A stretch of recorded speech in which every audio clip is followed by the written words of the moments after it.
여러분 안녕하십니까? 오늘은 대한예수장로회 헌법 정치편 네 번째 강의가 되겠습니다. 지금 현재 우리 정치편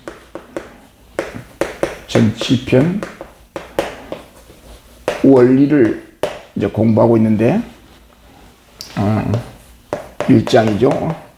우리 정치편에서 원리는 제1장으로 구성되어 있는데 이 원리는 8개의 원리가 있다고 했죠.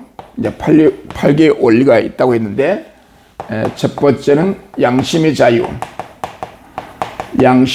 있고, 두 번째 교회의 자유, 세 번째는 교회의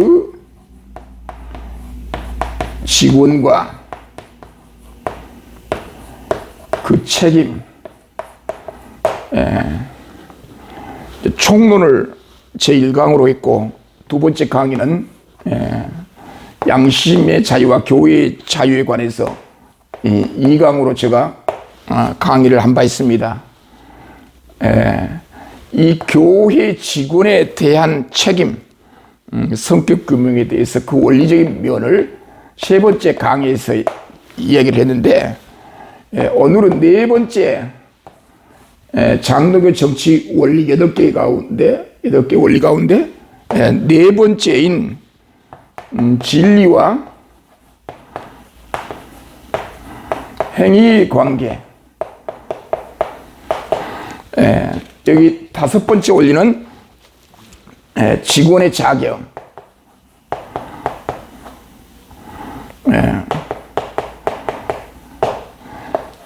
오늘 이 네 번째, 다섯 번째 원리를 가지고 오늘 네 번째 강의를 한번 진행해 보려고 합니다. 자, 원리, 정치편 원리, 제1장 원리, 이 4조 네 번째 원리인 진리와 행위의 관계에 대해서 지금부터 간단하게 한번 설명해 보겠습니다. 헌법 조문은 이렇게 되어 있습니다. 진리는 선행의 기초라.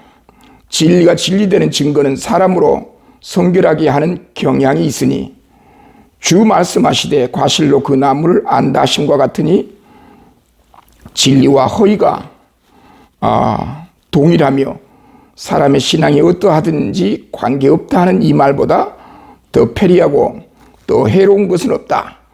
신앙과 행위는 연락하고 진리와 본분은 서로 결탁되어 나누지 못할 것이니 그렇지 아니하면 진리를 연구하거나 선택할 필요가 없다.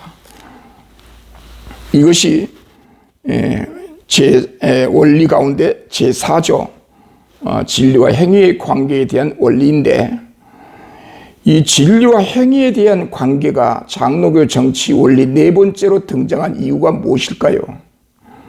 진리와 행위의 관계가 장로의 정치 원리 가운데 중요한 네 번째 원리다.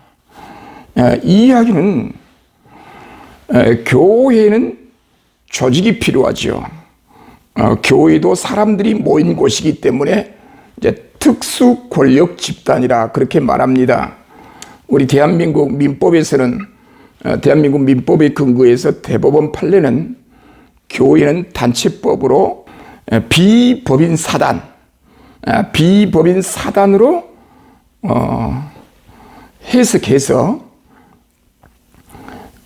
민법의 법인이라고 하는 단체법에 적용을 합니다. 유추 적용이라 준용이 아니고 유추해서 적용한다. 교회를 비법인 사단으로서 민법에서 규정한 법인 규정에 유추 적용한다. 유추해서 적용한다.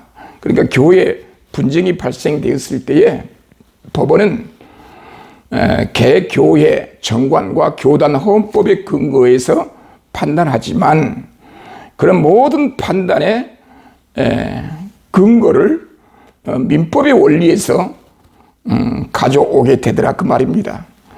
그래서 오늘 우리들은 이 교회는 독특한 특수 권력 집단, 특수 권력 집단인데,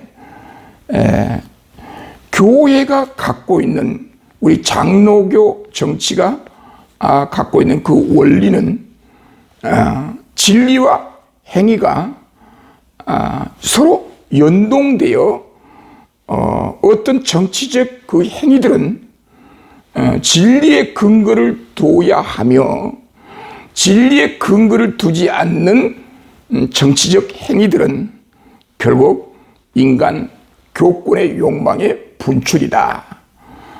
그래서 우리가 보편적으로 우리가 교회에서 하는 말이 있죠. 우리 목회자들 세계에서 하는 말이 있죠. 너무 하나님의 말씀에 근거하지 않고 정치 일변도로 살아가는 사람들, 정치를 위해서 태어난 목사, 장로들, 이런 사람들은 그 열매가 성경적이지를 못해요. 그래서 정치하는 사람들 치고 정치하는 목사, 장로들 치고 그 말년이 비참하다. 비참하지 않은 사람이 없다. 자, 보편적으로 이제 그런 말을 하는 경우들이 있는데, 장로교 정치 원리는 장로교 그 정치라고 하는 것은 악한 것이 아니다. 악한 수단으로 이용했을 뿐이지. 그래서 정치꾼들이 이걸 정치를 잘못 사용하고 활용함으로써 이제 그 결말이 비참한 경우들이 많이 있는데, 사탄의 올무가 되는 경향이 많이 있는데, 우리들은 이 장로교 정치 원리는 그 열매가, 그 결과가 아름답고 선하고 성경적이어야 한다. 하나님의 영광을 드러내야 한다. 인간 교권을 내세워서 자신의 영광을 드러내기 위해서 교회 정치를 이용하게 되면 교회나 종교단체인 노회나 총회에 가도 이렇게 그 정치를 통해서 교권을 이용해서 비참한 최후를 맞이하는 그런 경우들이 있는데, 우리들은 이 네 번째 원리, 진리와 행위의 관계를 잘 확인할 필요가 있습니다. 저의 책 헌법 해설지 174페이지 진리와 행위의 관계, 이 부분을 한번 제가 읽어가면서 좀 설명을 해보도록 하겠습니다. 진리는 선행의 기초라. 이는 모든 선행이 진리의 기초에 있어야 함을 말씀한다. 말씀에 기초하지 않는 선행은 자신의 의를 드러낼 뿐이다. 선행이 진리의 기초가 되어야 한다는 말은 모든 영광은 하나님께 돌려야 함을 의미한다. 모든 선행, 행위의 열매들, 실천적 행위들은 그 사람이 성경을 어떻게 이해하고 있고 성경에서 말씀하신 그 하나님을 어떻게 믿고 있느냐에 따라서 그 사람의 실천적 행위는 달라집니다. 성경을 바르게 이해하고 하나님을 바르게 믿는다라고 한다면 이러한 신앙적 지식은 아름다운 실천적 열매로 맺어지게 됩니다. 그래서 그 사람의 행동이나 그 사람의 실천적 행위를 보면 그 사람이 성경을 어떻게 이해하고 있고 성경에서 말씀하신 그 하나님을 어떻게 믿고 있느냐에 따라서 그 어떻게 믿고 있느냐를 우리가 확인할 수가 있어요. 그 사람 마음속에 우리가 들어가 보지 못한 이상 그 사람이 하나님을 어떻게 믿고 있고 성경을 어떻게 알고 있는지 이해하고 있는지 우리는 모르잖아요. 그러나 그 사람의 실천적 행동을 보니 야, 이 사람은 성경을 이렇게 이해하고 있구나. 하나님을 이렇게 이해하고 있기 때문에 저런 행동이 나올 수밖에 없지 않느냐. 그래서 그런 맥락에서 오늘 장로의 정치 원리 네 번째 원리인 진리와 행위의 관계를 언급하고 있다. 그런 이야기가 되겠습니다. 기독교 즉 성경은 진리와 행위의 관계를 어떻게 설정하고 있는가? 특히 우리 장로의 정치 원리에서 추구하는 진리와 행위의 관계는 어떤 관계인가? 장로의 정치 원리를 말할 때 필연적으로 언급되어야 하는 부분이다. 장로의 정치에서는 진리와 행위가 전혀 괴리되지 않는다. 매우 밀접한 관계에 있다. 장로의 정치는 그 사람의 정치 원리를 어떻게 이해하고 있고 그 정치의 근거가 되는 하나님의 말씀과 하나님의 말씀에서 계시되고 있는 신지식, 하나님에 관해서 어떻게 이해하고 믿고 있느냐에 따라서 교회의 정치적인 행위들은 전혀 달라져요. 그래서 교회에서 정치적으로 바르게 신앙생활하고 교회를 바르게 섬기기 위해서 교회 직원으로서 교인으로서 그 교회에서 올바른 사명을 감당하기 위해서 반드시 진리적 기초가 튼튼해야 되고 견고해야 합니다. 하나님의 말씀에 대한 이해가 모호한 사람들은 그 정치적인 행위 자체가 모호한 경우가 있어요. 세상 정치는 말 따로 행위 따로의 이원론적 모습을 안고 있다. 그들의 진리가 행위를 보장해 주지 못한다. 그들이 갖고 있는 진리는 객관적 진리가 아니기 때문이다. 그러나 기독교 진리, 성경적 진리는 행위를 보장해 준다. 진리가 행위를 가능하도록 해준다. 즉 행위에 대한 힘의 원천이다. 진리는 선을 위한 것이다. 진리의 위대한 시금석은 우리 주님의 규례에 따라 거룩하려고 하는 경향이 있는가 하는 것이다. 열매로 그들을 알리라고 하심과 같다. 진리는 선의 유일한 원천이며 진리의 열매이자 선은 진리의 열매이자 증거이다. 믿음과 행위, 진리와 본분은 떼어야 뗄 수 없는 관계이다. 교회를 목회하다 보면 그 교회 중직자 자녀들은 그 중직자가 갖고 있는 신앙적 체계, 개념 이해, 그리고 교회를 섬기는 방법과 인식, 자녀는 그 부모를 그대로 따라갑니다. 그러니까 중직자가 교회에서 여러 가지 현상들을 가지고 가정에서 자녀들이 있는 자리에서 계속해서 교회를 비판해요. 목회자가 이래서 잘못하고 있고 교회가 이렇게 문제가 있고 그래서 이렇게 가면 큰일 난다. 계속 자녀들 앞에서 중직자인 부모가 집안에서 자녀들 앞에서 계속해서 교회에 대한 부정적인 이미지만 그려내는 거예요.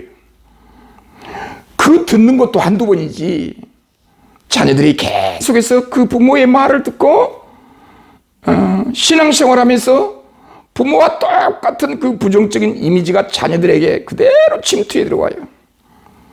그래서 그 사람들의 행위는 부모든 자녀든 그 사람들의 행위를 보면 말하는 그 말들을 천천히 들여다보면 성경에 대한 바른 이해, 교회에 대한 바른 개념 이해가 없어요. 전부 다 자기 중심적으로 해석하고 자기 욕망, 자기의 어떤 욕망을 드러내기 위한 수단으로서 교회를 이용하고 직분을 이용하고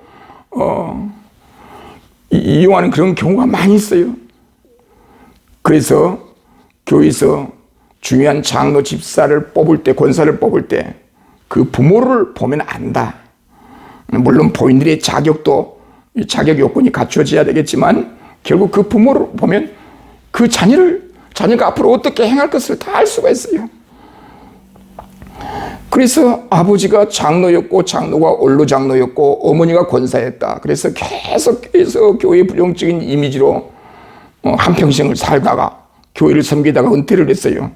근데 그 자녀가 장로가 되고 권사가 되면 똑같이 아버지 어머니 따라 교회에서 부정적인 이미지 시각, 행위와 실천이 괴리된 거예요. 행위와 실천이 진리와 행위가 서로 연동되지 않는 거예요.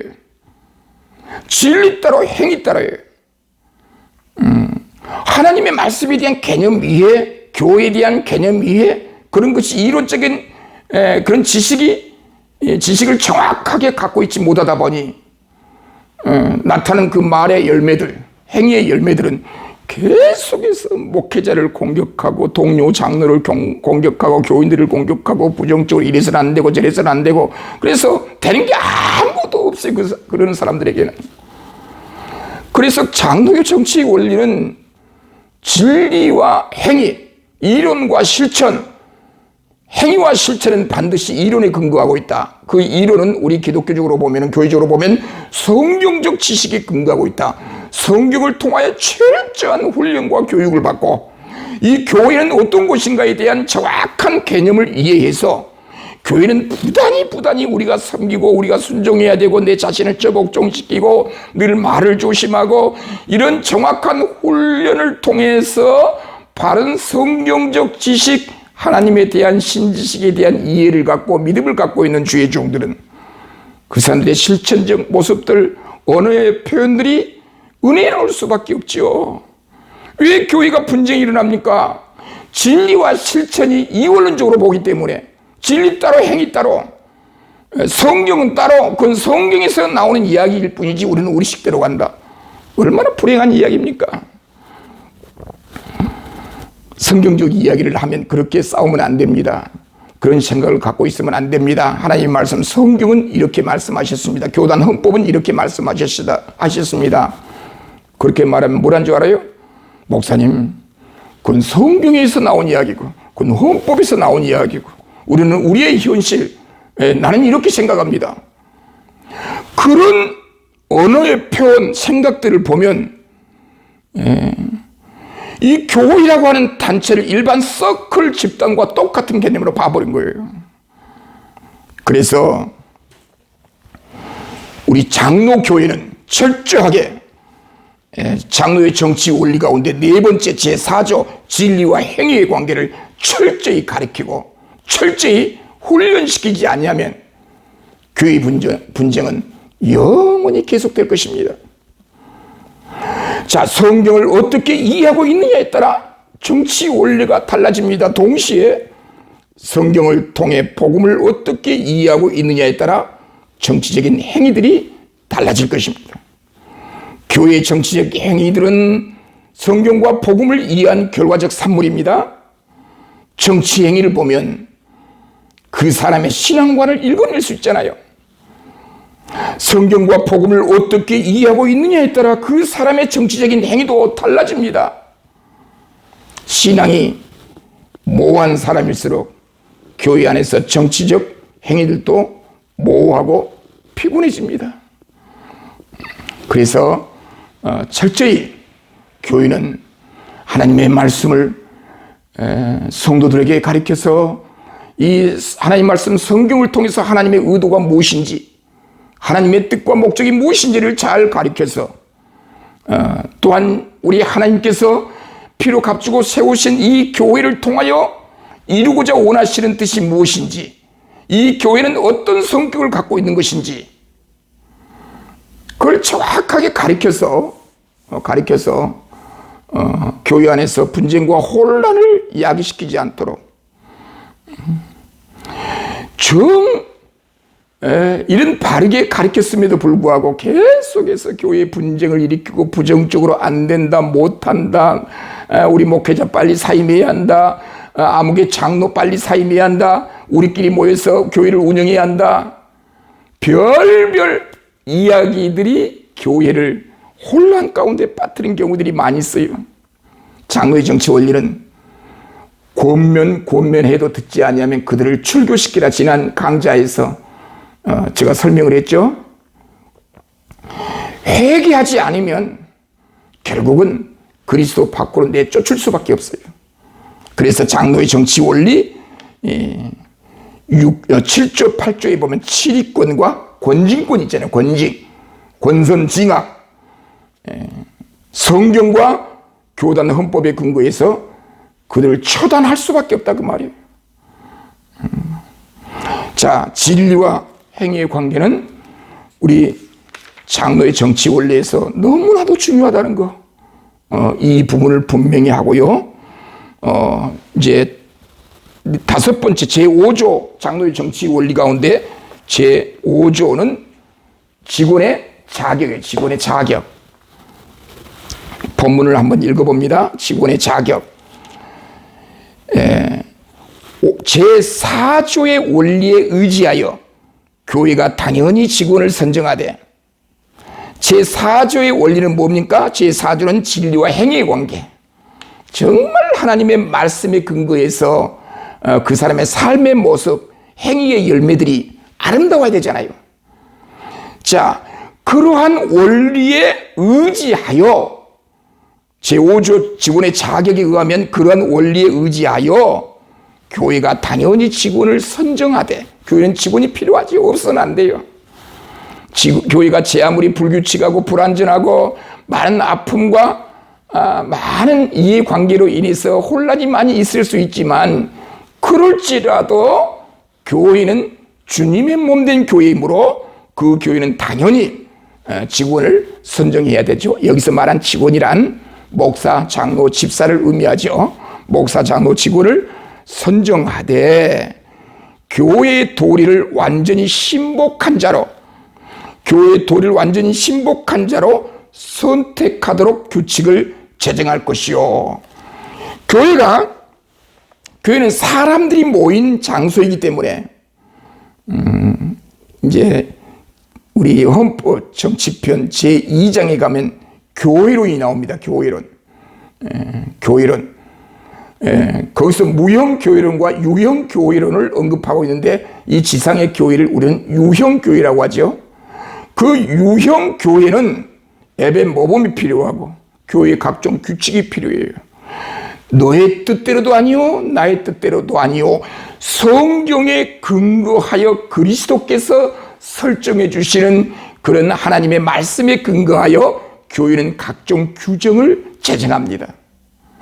각종 규정을 제정하는데 어떤 내용을 제정하냐면, 직원을 선정하되 교회의 도리를 완전히 신복한 자로 선택하도록 규칙을 제정하라고 해요.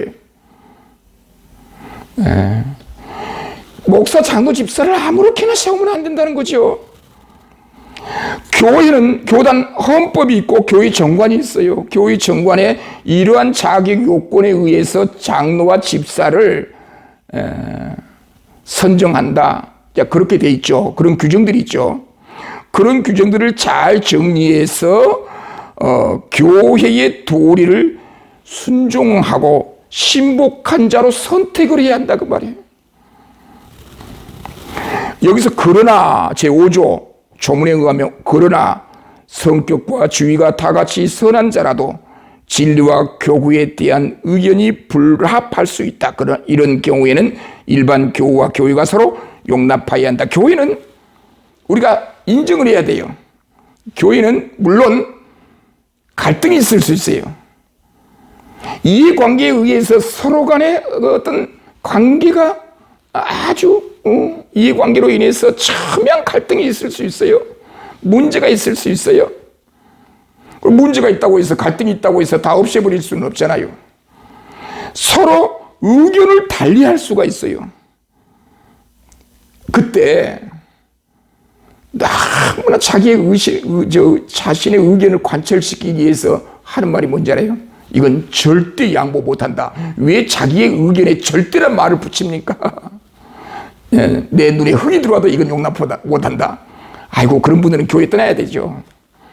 교회 안에서 어떤 이해관계에 따른 어떤 갈등이 있을 때 자기 주장을 절대화시키면 안 돼요.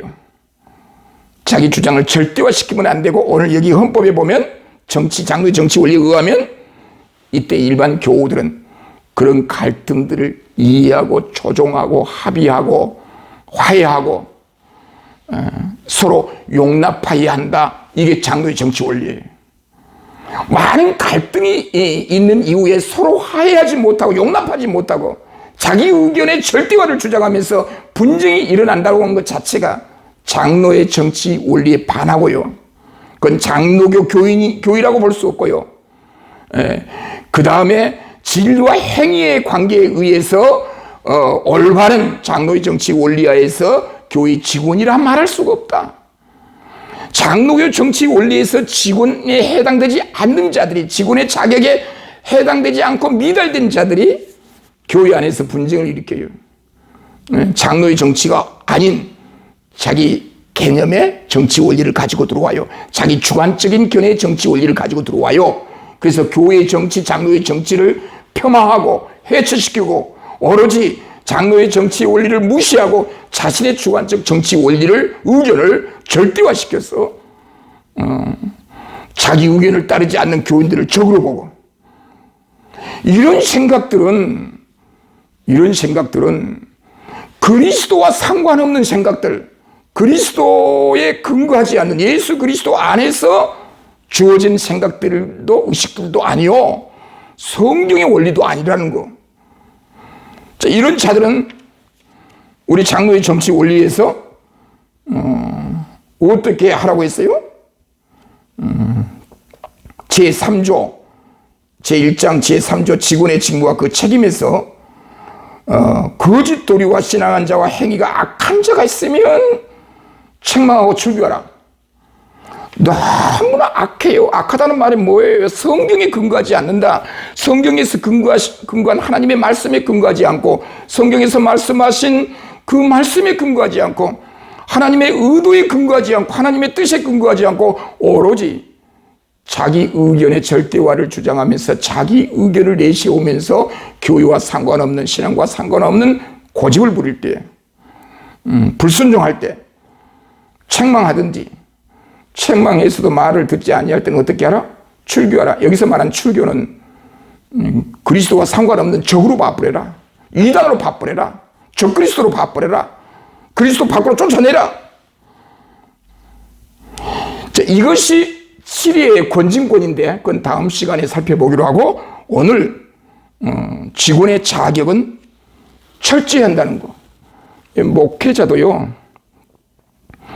목회자도 철저한 자격 요건에 의해서 신학교 공부를 추천하고, 목사 후보생에 추천하고, 목사 안수를 받게 하고, 그런 자격 요건이 대단히 중요하죠. 그 다음에 장로, 집사, 권사도 마찬가지입니다. 철저한 자격 요건에 의해서 직원을 선택해야지, 헌금 많이 하니까, 교회 안에서 참 목회자한테 순종 잘하니까, 물론 순종 잘해야 되겠죠. 목회자에게 순종 잘한다는 것이 근거가 되어서 장로의 자격 요건이 부합하다는 게 아니고, 성경 하나님의 말씀에 근거해서 그 사람이 자격 요건이 있는지를 봐야지. 물론 성경에 근거하여 자격 요건에 부합한 자들은 목회자한테도 잘하게 돼 있어요. 다른 동료 교인들과 좋은 관계를 맺을 수가 있어요. 그런데 성경의 근거는 전혀 예민하고, 하나님의 말씀은 전혀 예민하고, 한 번도 성경을 공부해 본 적도 없고, 우리 장로의 정치 원리에 대해서 한 번도 공부해 본 적이 없는데, 오로지 누구한테 잘한다, 목회자한테 잘한다, 순종 잘한다라고 하는 그 이유만으로 장로가 되고 집사가 되면, 권사가 되면 나중에 그 사람들이 칼 들고 들어와요.